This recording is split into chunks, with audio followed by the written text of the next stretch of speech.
So over here you can see that I am logged in with multiple account, and you can see myself right here, and I am here in the together mode right now. So I can go around from together mode right here on to gallery mode. And let's say what I want to do is I want to focus on one particular user. So let's say, for example, I want to focus on the TutorTube3 right now.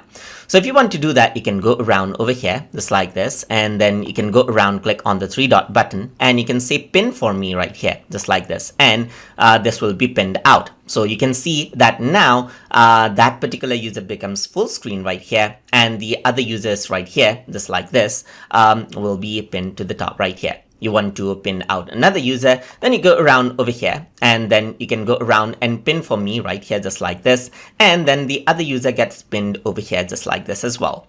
So there's other option, like you can say spotlight for everyone, and once you do that, what happens is that that particular user gets highlighted for everyone. And not just for yourself right here. So you can unpin out right here for yourself, but you can go around and highlight it for, that is, make it a spotlight for everyone.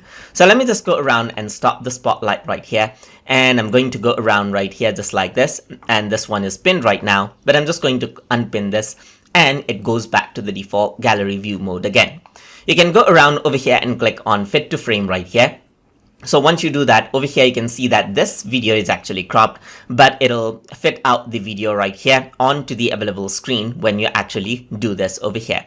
And that is what you can actually go around and do to like pin out certain members in the meeting and highlight them in the meeting so that they can be in focus. So I hope you guys learned something as always. And as always, please like, comment, share, and subscribe.